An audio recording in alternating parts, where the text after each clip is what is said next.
अस्सलाम वालेकुम। आज की इस वीडियो में हम देखेंगे हम किस तरह से परचेज ऑर्डर बना सकते हैं जिसको हम मोस्टली डिमांड भी कहते हैं, पीओ भी कहते हैं और परचेज ऑर्डर भी कहते हैं। ठीक है, उसके लिए आपने यहाँ पर फाइल पे क्लिक करना है, यहाँ पर परचेज में जाना है और यहाँ पे आ जाएगा आप परचेज जनरेट परचेज ऑर्डर में।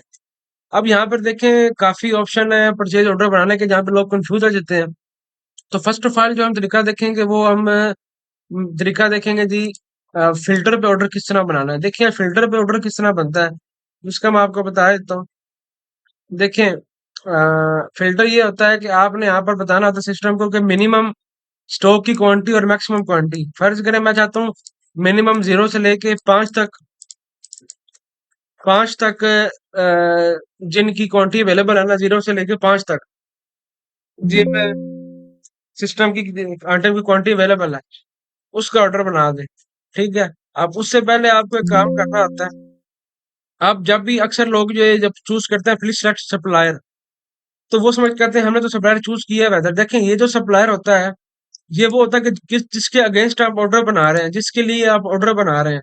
और यहाँ पे जो सप्लायर अगर तो उस सप्लायर की आइटम आपके पास अवेलेबल होती हैं, उस सप्लायर की आइटम्स है, तो आप यहाँ पे वो सप्लायर चूज करेंगे जिसकी आइटम आपने यहाँ पे फिल्टर करनी है। सबकी करनी है तो सिलेक्ट ऑल कर दें।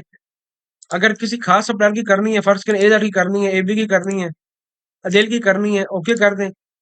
उसके बाद मैन्युफैक्चर भी चूज करें अगर तो स्पेसिफिक मैन्युफैक्चर ठीक है। नहीं तो आप यहाँ पर किसी फर्ज करें यहाँ पर मेरे पास कुछ मैन्युफैक्चर मौजूद है जहाँ पे जैसे कि गैलेक्सो स्मिथ क्लाइन ईटीसी। मैंने ये चीजें चूज कर दी कि भाई इसमें मैन्युफैक्चर का डाटा शो कर दे, कैटेगरी में इसमें चूज कर सकता हूँ। मीन्स कि मैं अच्छी तरह से फिल्टरिंग कर सकता हूँ उसमें। ठीक है, सिलेक्ट डाल के तो सारे कुछ आ जाएगा इसके अंदर। ठीक है, अब देखिए कोई इसमें क्राइटेरिया मैच नहीं हो रहा, या तो फिल्टर मैच नहीं कर रहा, या तो यहाँ पर सप्लायर मैच नहीं हो रहा। ठीक है, ये भी चीजें आपने देखने की ये चीजें मैच होनी चाहिए आप जो भी फिल्टरिंग कर रहे हैं। फिल्टर से मुराद मैंने आपको बताया ये होता है कि आपने मिनिमम और मैक्सिमम क्वांटिटी देनी होती है। इस क्वांटिटी के बिटवीन जो भी आइटम्स होती हैं जिनकी क्वांटिटीज के बिटवीन हो वो यहाँ पे फिल्टर कर देगा। ठीक है, सेकंड जो हमारे पास ऑप्शन मौजूद है वो है हमारे पास है रीऑर्डर लेवल का। रीऑर्डर लेवल में क्या होता है कि हम सिस्टम को रीऑर्डर लेवल का बता दिया हमने। अब वो क्या करेगा, वो रीऑर्डर लेवल बेस पे हमारा ऑर्डर जनरेट करेगा। लेट से हम प्रोडक्ट्स में अगर आपको जाके दिखाते हैं, यहाँ पर हम एक आइटम सर्च कर लेते हैं, head and shoulders classic clean.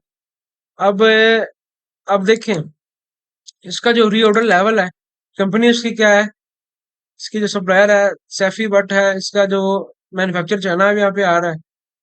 अब यहाँ पर अगर आप देखेंगे इसका जो स्टॉक 0 है और इसकी जो रीऑर्डर लेवल है 2। अब सिस्टम इसका जो ऑर्डर बनाएगा वो बनाएगा जी 2 क्वांटिटी का ऑर्डर। फर्ज करें अब यहाँ पे स्टॉक होता है इसका एक होता है, और सिस्टम फिर इसका ऑर्डर बनाता है उसने एक, मतलब कि मैक्सिमम हमने कितना इसका ऑर्डर बनाना चाह रहे हैं वो यहाँ पे इसका री ऑर्डर लेवल होता है। अब एक और आइटम देख लेते हैं हम, ये देख लें आप पैनाडोल देख लें। अब यहाँ पर इसने इनका दिया है भाई जी 5 का री ऑर्डर लेवल।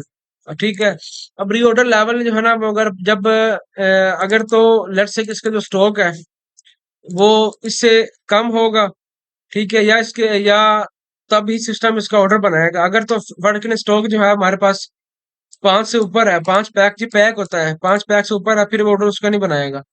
मजीद अगर हम एक चीज देख लेते हैं यहाँ पर,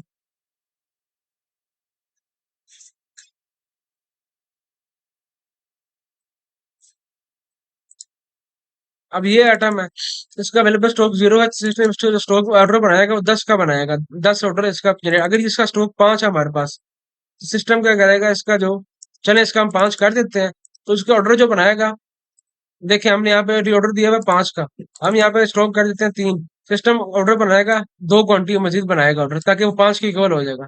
रीऑर्डर लेवल पे होता है कि रीऑर्डर लेवल के वो इक्वल हो जाता है। ठीक है, तो ये होता है इसका। ठीक है,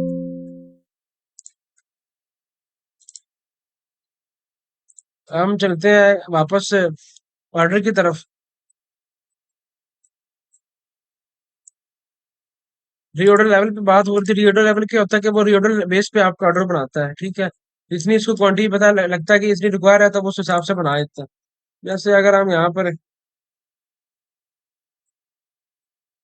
मुलर चूज कर लेते हैं, मैन्युफैक्चर हम यहाँ पे जैसे कि हमने, ताकि हम इजीली आपको बता, बाकी कुछ भी चूज कर सकते हैं बट आपको बताने के लिए कैटेगरी आप सिलेक्ट कर लेते हैं भी ऑर्डर बेस पे। अब देखें इसने जो है ना जॉनसन का 24 और मॉइस्चर इसका जो ऑर्डर बनाया, इसने दो का ऑर्डर बनाया मजीद। मैंने कहा आप दो आप और लेने, क्योंकि इसका पांच का रीऑर्डर लेवल था, रीऑर्डर लेवल पे हम बना रहे हैं तो पांच का मैक्सिमम ऑर्डर था, तीन अवेलेबल, उसने कहा दो आप और मंगवा लें, ठीक है। आप इसको एडिट भी कर सकते हैं। अब ये हो गया जी रीऑर्डर बेस पे। अब यहाँ पर आ गया जी प्रोजेक्शन पीरियड।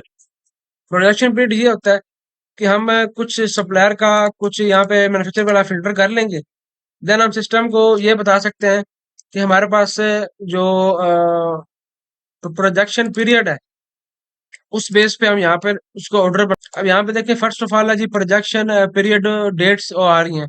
अब हमने उसको बताना है कि यार लास्ट जो मंथ है ना, लेट्स से ये लास्ट मंथ जो है अप्रैल, इस अप्रैल को हमने यहाँ पे दे दिया जी लास्ट मंथ अप्रैल। इस लास्ट मंथ को एनालाइज करते हुए देखते हुए हमें अगले 30 दिन का या अगले 20 दिन का जो भी लिखेंगे यहाँ पर आप, अगले 20 दिन का ऑर्डर बना के दे सिस्टम। मतलब कि पिछले 30 दिन का डाटा वो देखे, उस बेस के ऊपर वो हमें बताया कि किसका कितना ऑर्डर हमें मंगवाना चाहिए। मतलब कि एक किस्म का ए है, ये एस्टिमेट बिल है, एस्टिमेट ये ऑर्डर बना देगा कि भाई इतना आपको इतना मंगवाना चाहिए आपकी लास्ट मंथ की सेल पे के हिसाब से। ठीक है, अब मैं जनरेट अगर करता हूँ यहाँ पे तो कुछ नहीं आ रहा, तो हम मैन्युफैक्चर थोड़ा चेंज कर लेते हैं यहाँ पर। मैन्युफैक्चर कुछ हमें चेंज करने होंगे ताकि डाटा हमारे पास आए। अब ये देखें यहाँ पर एक ने बीएम सिरिंज सिरिंज का इसने ऑर्डर बनाया है। ठीक है, अब ये इसकी जो सोल्ड क्वांटिटी है वो 575 इसकी जो है ना वो सेल हुई है। मतलब कि 575 इसकी सेल हुई है। और वो कह रहा है कि प्रोजेक्टेड सेल मतलब कि अगले 20 दिन के अंदर ये कितना सेल हो सकती है, 397 सेल हो सकती है मजीद। स्टॉक अवेलेबल 125 है। वो कह रहा है कि आप जो है ना वो रिक्वायर जो है ना 272 क्वांटिटी इसकी और मंगवा लें। ठीक है, अब ये एक किस्म का एआई बेस पे उसने ऑर्डर मजीद जितना भी आप डाटा उसको फिल्टर के लिए देंगे उस मुताबिक वो करेगा फिल्टर। ठीक है, तो इस बेस पे उसने आपको बता दिया कि आपके लास्ट 30 डेज के हिसाब से उसकी सेल उसने देखी कितनी हो रही है। फिर उसने कहा कि अगले जो आपने प्रोजेक्शन डेज दिए हैं उस बेस पे कितनी सेल हो सकती है इसकी अगले 20 दिन में। फर्स्ट मैं यहाँ पे 30 कर देता हूँ, तो 30 के हिसाब से वो देखिए उसने बता दिया कि भाई इतनी आपकी सेल हो सकती है। ठीक है, तो ये इसको आप चेंज भी कर सकते हैं, क्वांटिटी वगैरह चेंज भी कर सकते हैं। ठीक है, अब लास्ट आता है मैनुअल, जो कि एक सबसे सिंपल तरीका है कि आप मैनुअली फर्ज करें एज ए सप्लायर है जी एबी ट्रेडर। अब अब इसमें सर्चिंग का काम नहीं है, कोई मैं मैनुअली बता सकता हूँ कि भाई मुझे ये आइटम चाहिए। फर्ज करें मैंने, मुझे ये चीज चाहिए, मुझे पैंडल चाहिए 10, उसके बाद मुझे ये चाहिए 20, ड्रिप वगैरह चाहिए मेरे पास 5 चाहिए। तो इस तरह मैं मैनुअली भी ऑर्डर बना सकता हूँ, मतलब कि सारे ऑप्शन मौजूद है। ऑर्डर डेट दे सकते हैं, इसको सेव करेंगे, सेव हो जाएगा। प्रिंट करना चाह रहे हैं यस करेंगे तो यहाँ पे प्रिंट हो जाएगा, प्रिंटर लगा होगा इसमें प्रिंट हो जाएगा। और ये डिपेंड करता है कि आप देखें अगर A4 पे निकालना चाह रहे हैं, A5 पे निकालना चाह रहे हैं, ये निकल रहा है आपके पास थर्मल के ऊपर। अगर आप चाह रहे हैं कि ये निकले आपका दूसरे बिल के ऊपर, तो आप यहाँ पे जो प्रिंटर अपना प्रेफरेंसेस है वो यहाँ पे चूज कर लेंगे जी। लेट्स से कि हम यहाँ पे A4 चूज कर लेते हैं। A4 चूज किया, हम परचेज ऑर्डर में वापस जाते हैं, परचेज नेट परचेज ऑर्डर, और ये जो नेट परचेज ऑर्डर में वापस आ जाए। अब यहाँ पर आप ऑर्डर लिस्ट में जाएं, सर्च कर लें, डबल क्लिक करें और यहाँ पे प्रिंट ऑफ करते हैं इसको। तो आप ये देखिए इसने निकाल दिया हमारे पास A4 के अंदर। ठीक है, उस तरह से आप परचेज ऑर्डर बना सकते हैं अपना, और अपने सप्लायर को व्हाट्सएप कर सकते हैं, उसको PDF सेंड कर सकते हैं या प्रिंट करके दे सकते हैं। बहुत शुक्रिया।